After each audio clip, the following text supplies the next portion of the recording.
Nous élevons nos mains pour élever notre Dieu. Parce qu'il y a une révélation quelconque qui est arrivée. Et cela nous a permis à ce que nous puissions nous comporter différemment. Sans révélation, nous sommes dans la confusion. Sans révélation, nous sommes dans le brouillard. On ne sait pas où est-ce qu'on va. La révélation de la parole de Dieu. Et c'est pour cela, c'est important qu'en tant qu'enfant de Dieu, à chaque fois, nous puissions être sensibles à ce que l'Esprit de Dieu révèle à ton cœur et surtout avec la lumière de la parole de Dieu. Je vais vous inviter ce matin à ce que nous puissions lire dans Romains chapitre 12, verset 2. Romains chapitre 12, verset 2. La Bible dit ceci. Ne vous conformez pas au siècle présent, mais soyez transformés par le renouvellement de l'intelligence, afin que vous discerniez quelle est la volonté de Dieu, ce qui est bon, agréable et parfait. Nous voyons à travers ce passage, mes frères et sœurs, que c'est vrai, notre manière de vivre, des fois, est attirée par ce que nous voyons autour de nous. Le monde de vie, l'éducation, la manière de faire des uns des autres. À force de le côtoyer, nous arrivons à faire certaines choses que nous ne pouvions pas faire avant que nous soyons en contact, soit de leurs paroles, de leur comportement, de leur attitude. Et c'est pour cela l'apôtre Paul dit aux Romains en disant « Ne vous conformez pas au siècle présent. Votre référence ne doit pas être le siècle présent.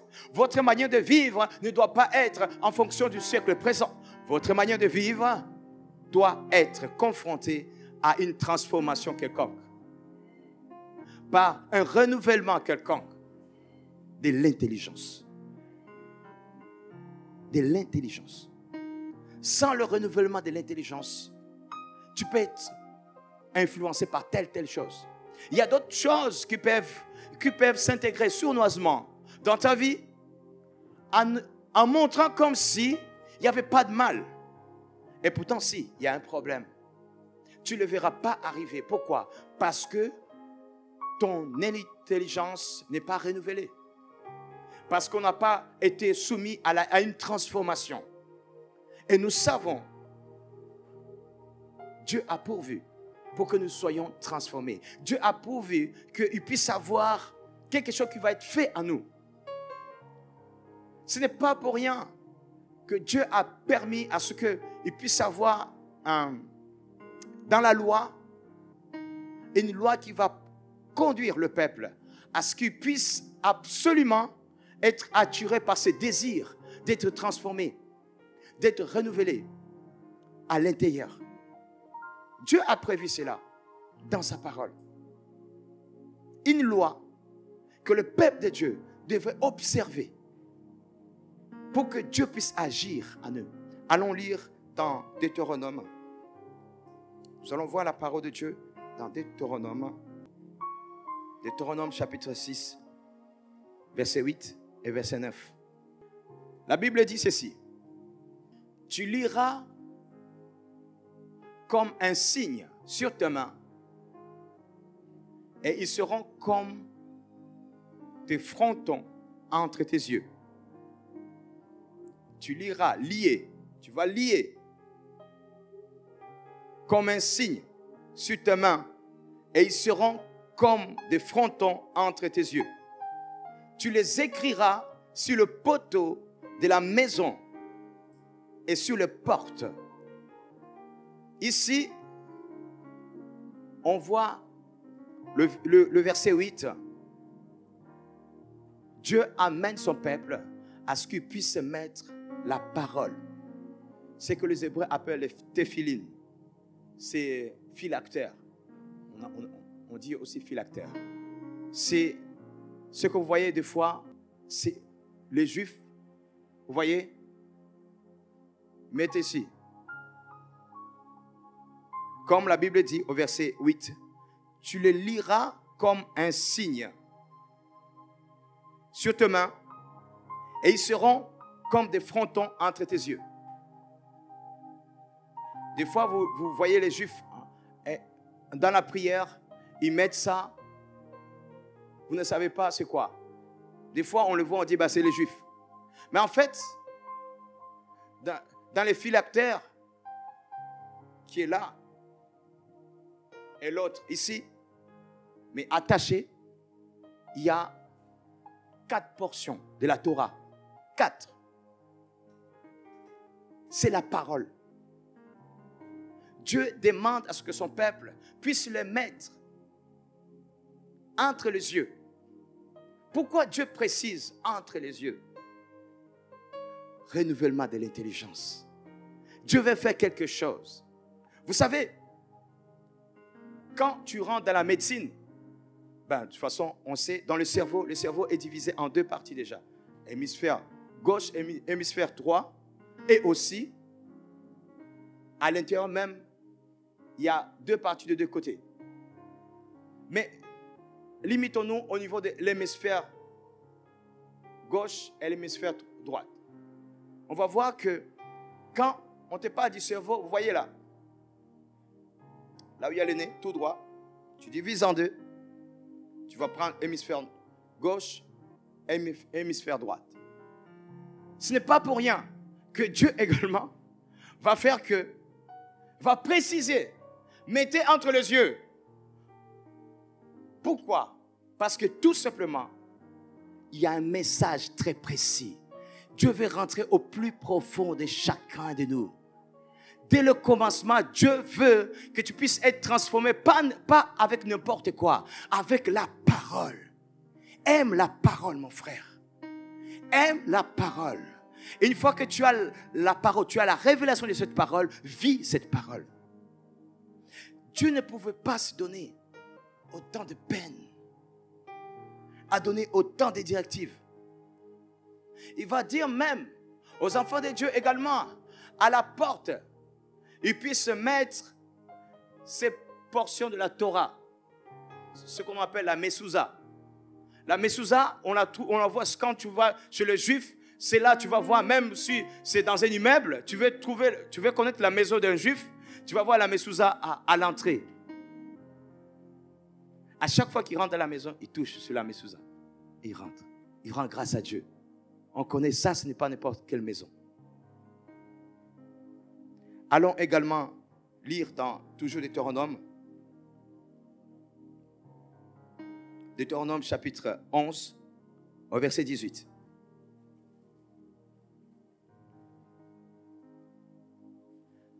La Bible dit ceci.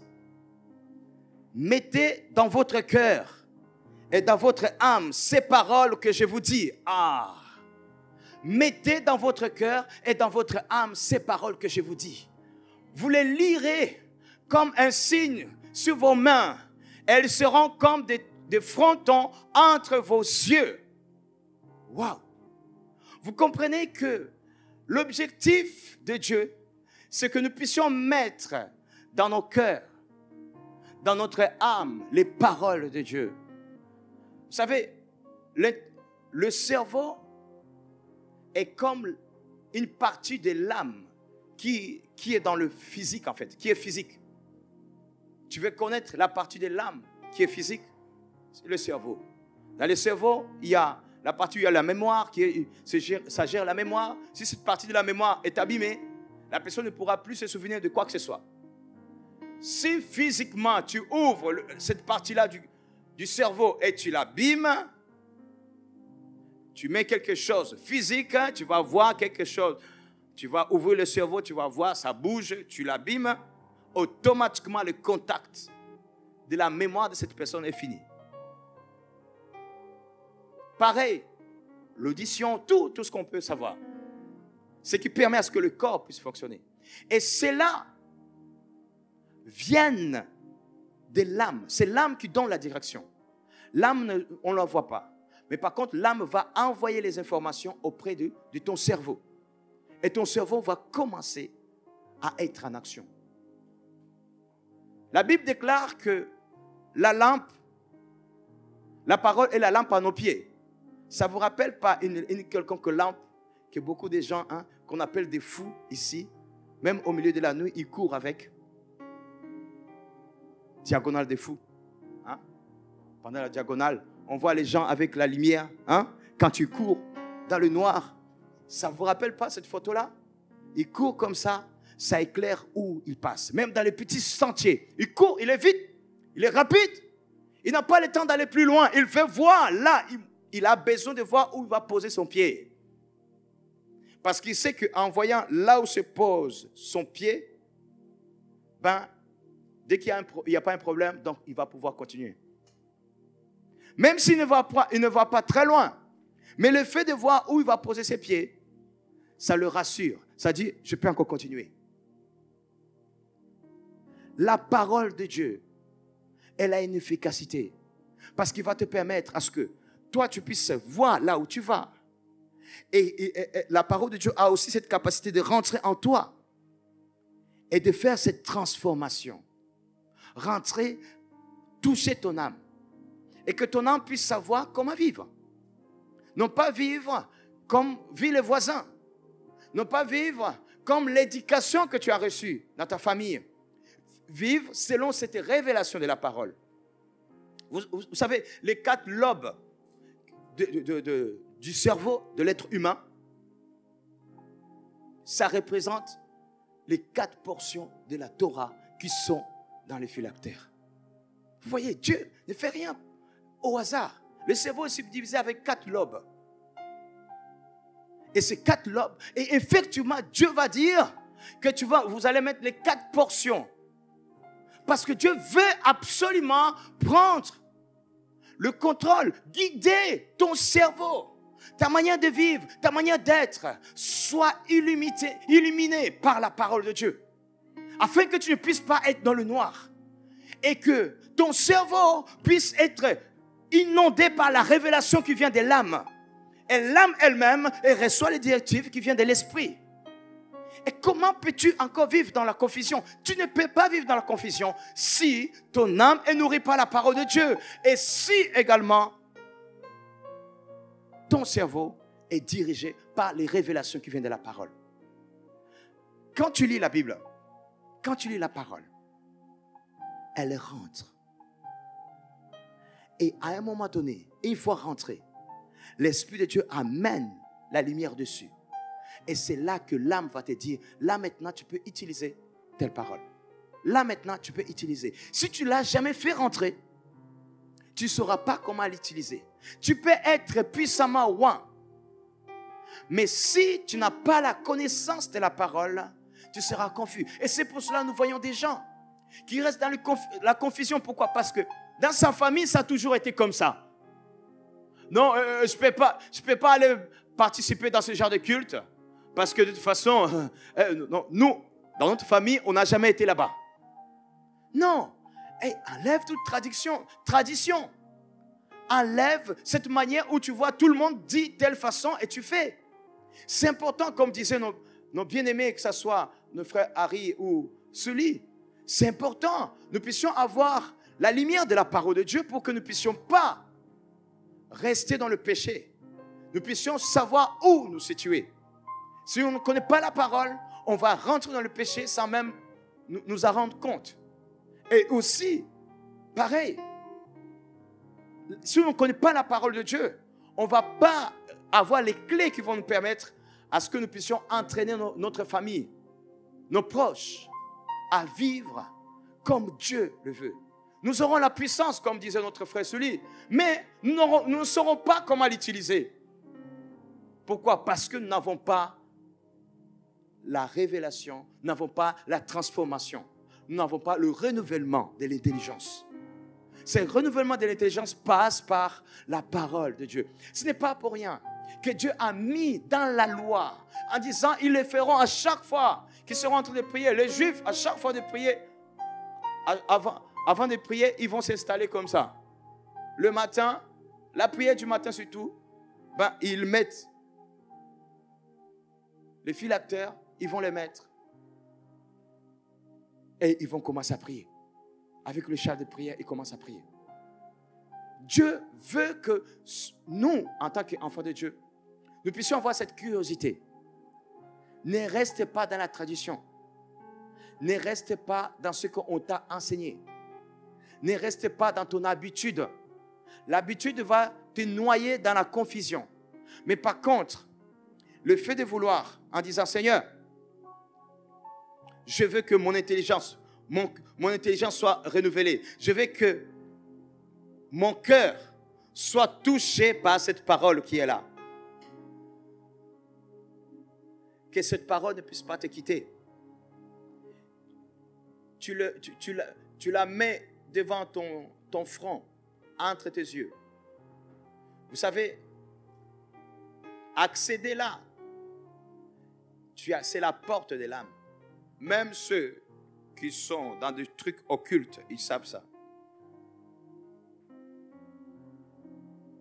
C'est important de mettre que la parole soit au centre de ta vie. Si on détruit ces deux hémisphères, c'est fini. Tu es ce qu'on peut appeler mort cérébrale. Ah, vous avez compris. Tu es mort comme ça. Tu vas être comme ce qu'on appelle légumes. Tu es là, allongé, les années passent, mais on ne comprend rien du tout. Tu ne peux plus rien faire. Dieu veut que nous, en tant qu'enfants de Dieu, qu'on ne puisse pas voir juste le corps est là, et pourtant à l'intérieur on est mort, on est inutile. Seule chose qui va nous sortir de la mort spirituelle, c'est le renouvellement de l'intelligence à travers la parole de Dieu. Si tu ne lis pas la parole, si tu ne médites pas la parole, si tu ne cherches pas à connaître, à voir cette relation en disant c'est écrit dans la parole, eh bien je vais vivre ça. Les années vont passer. Tu vas commencer à te dire, mais pourquoi les autres sont de vivre telle chose et moi je n'y arrive pas. Je bataille avec. Je vais vivre aussi. Mais pourquoi je ne peux pas le vivre? Tu ne peux pas le vivre parce que tu n'es pas renouvelé. Regardez, la parole de Dieu dit dans Matthieu chapitre 20. Matthieu chapitre 20, Jésus dit ceci. Car le royaume des cieux est semblable à un maître de maison qui sortit dès le matin afin de louer des ouvriers pour sa vigne. En fait, il y avait aussi des boîtes d'intérimaires là-bas. Boîtes d'intérim existaient déjà. Jésus avait déjà la connaissance de boîtes d'intérim. C'est bien ça, ce que Jésus va, il a besoin de quelqu'un. Hein, cet exemple que Jésus nous donne, il dit quelqu'un avait besoin de gens qui vont travailler dans sa vigne. Il est parti voir une entreprise d'intérim en cherchant, qui je vais prendre aujourd'hui? Dès le matin, afin de louer des ouvriers pour sa vigne. Il convint avec eux d'un denier par jour et les envoya à sa vigne. La première personne, premier groupe qu'il a pris le matin, il a dit, je vous donne un denier. Disons par exemple, si vous voulez, on va mettre $20, 20 €. C'est bon? On se convient là? 20 €. On ne rentre pas dans les calculs. Restons 20 €. C'est bon? Ok. Mais 20 €, c'est très peu quand même. Hein? Jésus n'était pas aussi radin. On va dire 200 €. C'est bon? Allez, on rajoute un 0. 200 €. Ok. Et donc, il convint avec eux $200, 200 € par jour. Et il les envoya à sa vigne. Il sortit vers la 3e heure. La 3e heure, il est sorti.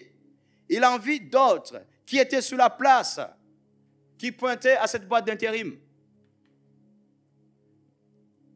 Et il dit, il y en a encore d'autres. Il leur dit, allez aussi à ma vigne et je vous donnerai ce qui sera raisonnable. Il a dit ce qui sera raisonnable. Soulignez bien ce mot-là, raisonnable. Il n'a pas dit combien il va payer, il va dire raisonnable. C'est bon? Écoute bien le langage de notre Seigneur. Ils y allèrent.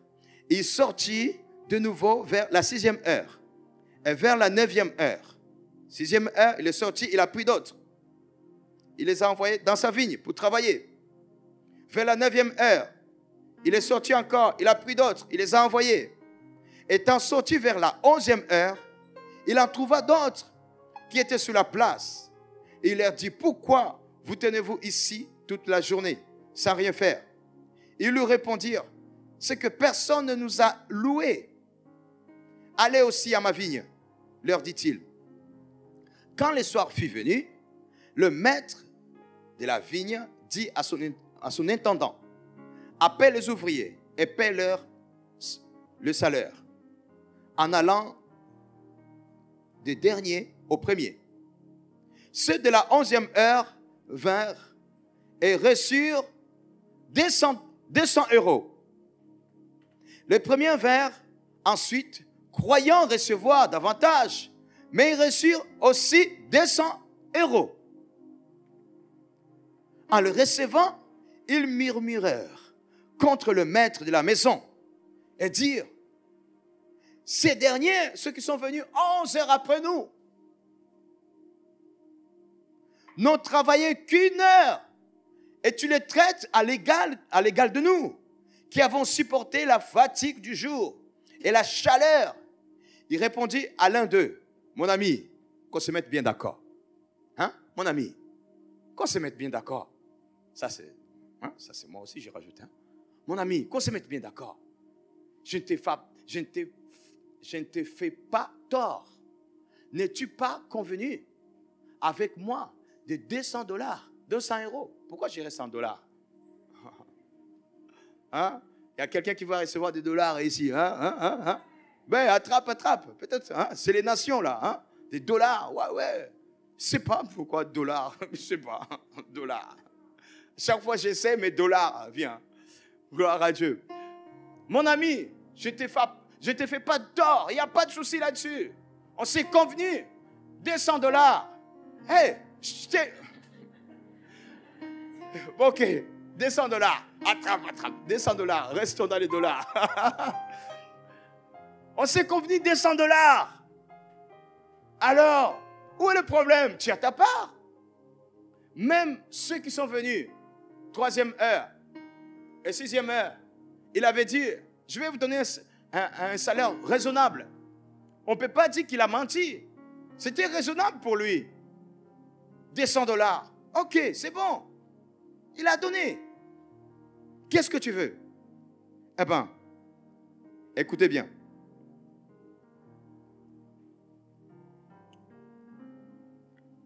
Au verset 14, il dit, prends ce qui te revient. Va-t'en et va-t'en. Je vais donner à ces derniers autant qu'à toi. Ne m'est-il pas permis de faire de mon bien ce que je veux? Ou vois-tu de mauvais œil que je sois bon? Ainsi les derniers seront les premiers et les premiers seront les derniers. Amen. Est-ce qu'on peut acclamer le Seigneur pour ça?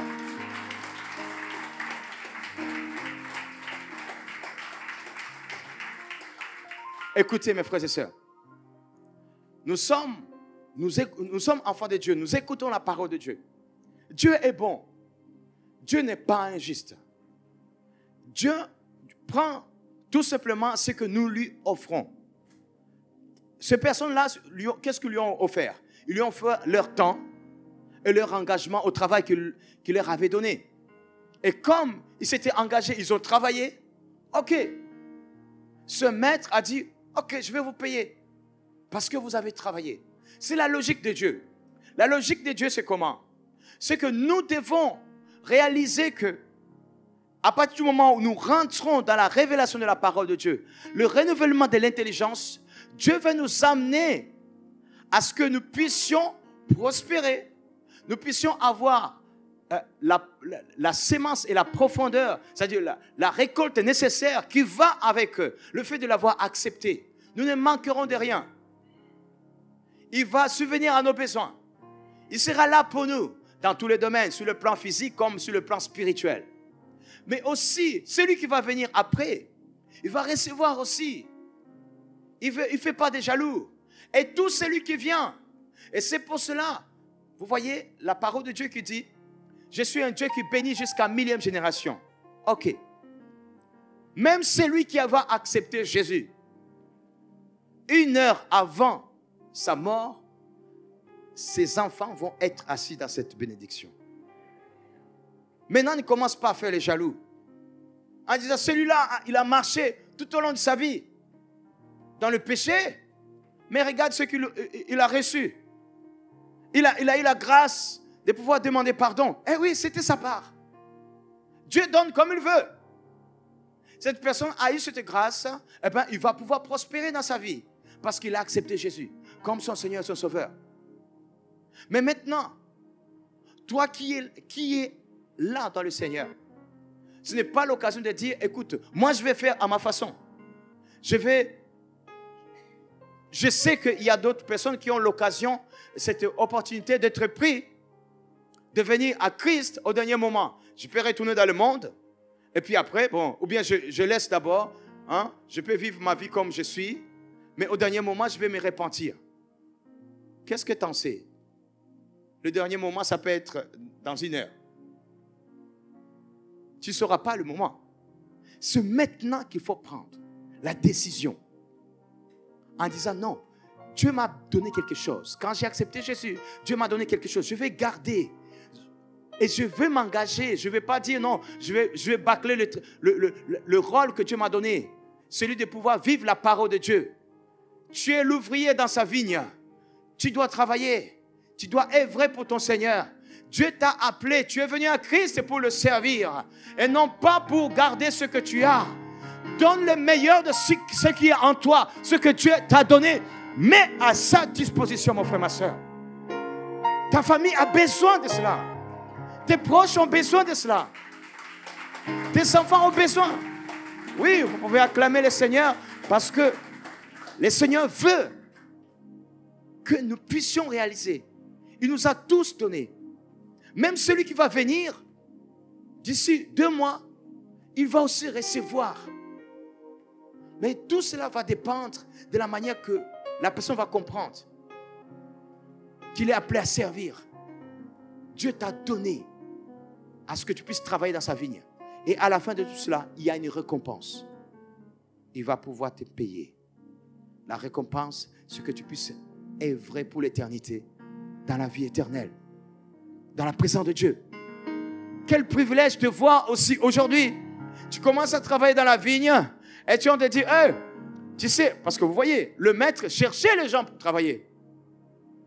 Mais maintenant, je te conseille à ce que toi, tu puisses être dans la vigne. Et quand tu es dans la vigne, tu vois le maître, tu dis, hey, maître, tu sais, j'ai 2 cousins, 4 cousins qui sont là. Ils peuvent venir travailler aussi. C'est la manière d'appeler d'autres personnes à venir œuvrer dans la vigne de notre Seigneur. Il y a les membres de la famille. Il y a nos proches. Nous avons des collègues. Nous savons leur potentiel. On s'est dit, waouh, ça vous est jamais arrivé de voir quelqu'un qui est dans le monde te dit, waouh, Seigneur, si cette personne venait à Christ, comment il peut être utile? Il y en a ces personnes, n'est-ce pas? Il y en a ces personnes que nous voyons, mais ils n'aiment pas du tout le Seigneur. D'autres, ils ont des talents, ils ne veulent pas du tout Jésus. Mais s'ils venaient à Christ, tu te dis, waouh, eh bien, ces personnes-là, toi, tu es déjà dans la vigne, n'est-ce pas? Hein? Vous avez compris? Vous êtes dans la vigne. Vous avez accepté, si réellement vous avez accepté Jésus comme votre Seigneur et votre Sauveur. Mais maintenant, pendant que vous êtes dans la vigne, vous savez que Dieu va vous récompenser. Mais par contre, pendant ce temps-là, rappelez-vous d'autres. Ou d'autres personnes qui étaient dans la vigne, ils se sont rebellés, ils ont dit, ah non, j'en ai marre. Non, non, non, rappelle au maître en disant, hey, il y a d'autres qui sont là. J'aimerais bien qu'ils puissent venir. J'ai des enfants. J'attends, non, non, Seigneur, tu m'as appelé, mais j'ai encore mes enfants. J'ai encore mon garçon qui est là-bas, Seigneur. Il est fort, il est musclé, il a des talents, il y a des potentiels que tu lui avais donnés. Il est fait pour te servir, mon Seigneur. Il pourra être efficace dans cette vigne. Regarde, moi je travaille, mais je ne suis pas aussi bon que lui. Lui, il est meilleur que moi. Plaide devant ton Dieu en faveur de ton enfant. Plaide devant ton Dieu en faveur de ton mari en disant, Seigneur, il est dehors, il a des compétences, il a des potentiels. Ces potentiels n'étaient pas faits pour là-bas, c'est pour travailler dans la vigne. À la fin, il y aura une récompense. Quand tu pries comme ça, tu ne laisses pas les autres rester. Ça fait plaisir à Dieu. Mais pour arriver à cette dimension-là, Si la parole n'a pas encore vibré dans ton âme, tu ne t'es pas mis dans les dispositions à ce que la parole puisse être vraiment au centre de ton cerveau. Tu te lèves le matin, tu réfléchis la parole. Midi, la parole. Le soir, la parole. Vivre dans la parole de Dieu, dans la sainteté, dans la révélation de la parole de Dieu. Si tu n'es pas encore arrivé à ce stade, tu n'auras pas ce feu. Comme disait notre frère en disant, je vais aller témoigner la parole de Dieu par-ci et là. Tu ne l'auras pas. Pour que ce feu puisse arriver, fais que la parole soit au centre de ton cerveau, au centre de ta vie. Si on t'arrache, on abîme ça, il n'y a plus la vie. Fais que la parole puisse nourrir ton âme. Fais que la parole puisse nourrir ton intelligence.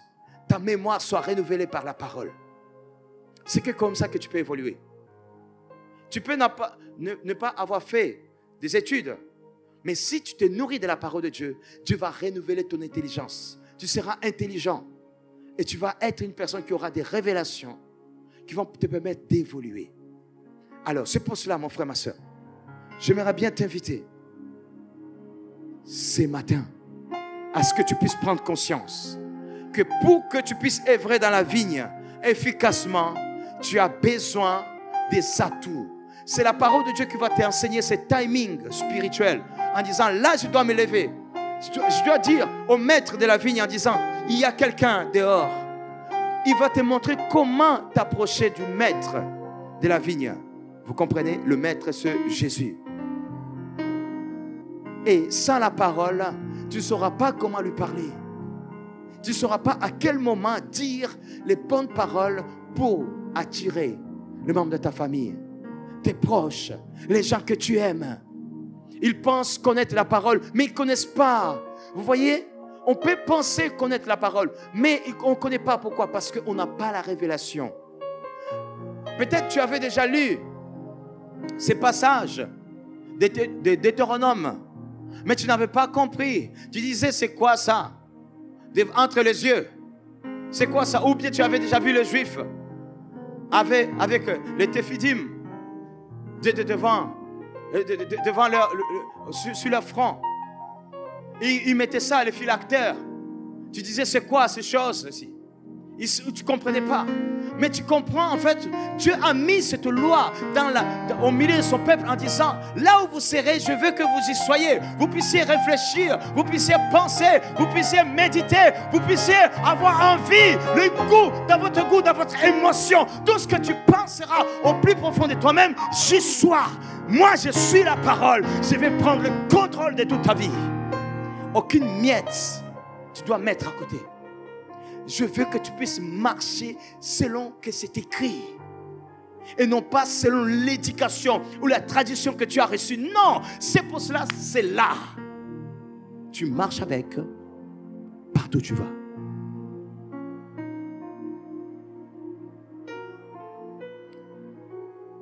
Qui veut ce renouvellement de l'intelligence ce matin? Tu vas te mettre debout, on va prier. Ce n'est pas par notre force, mes frères et sœurs.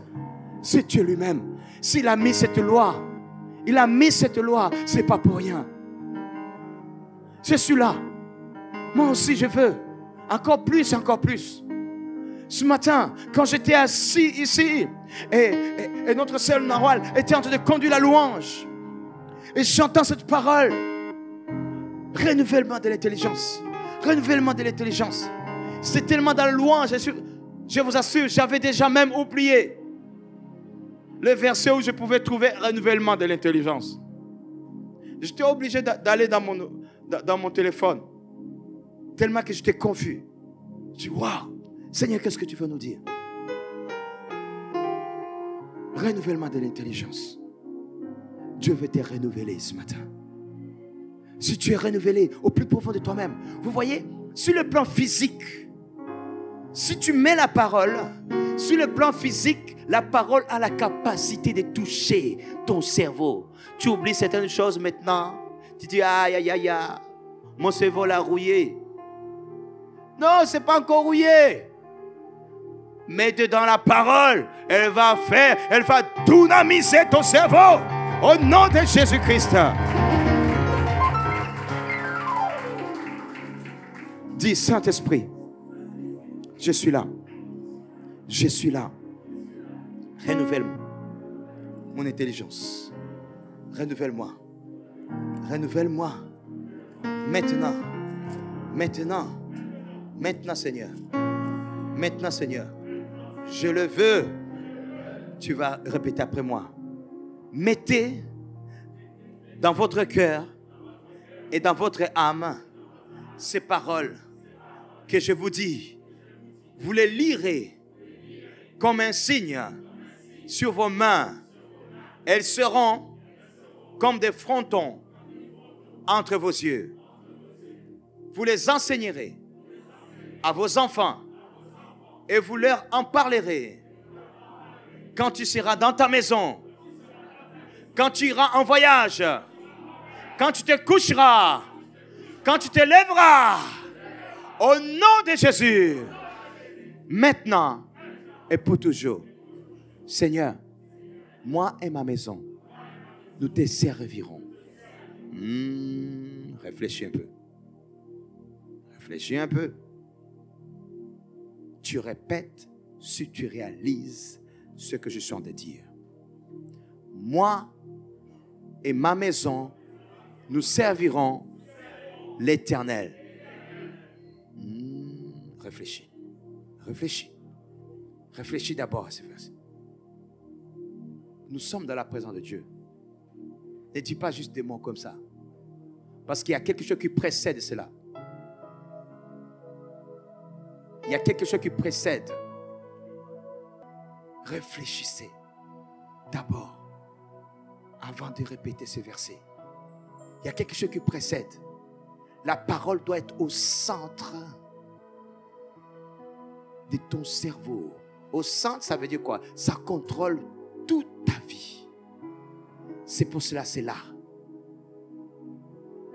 Et les 4 lobes de ton cerveau sont conduits par la parole de Dieu. La parole prend la place au plus profond de toi-même.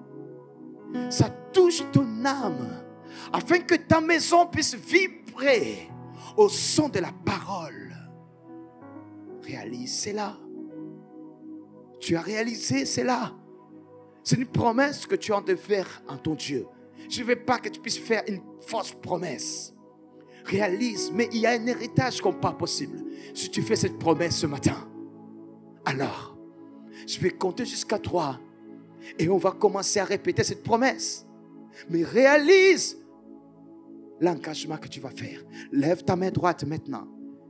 Tu vas dire, Seigneur, tu vas répéter si tu t'engages. Moi et ma maison, nous te servirons maintenant et pour toujours. Amen. On acclame le roi des rois.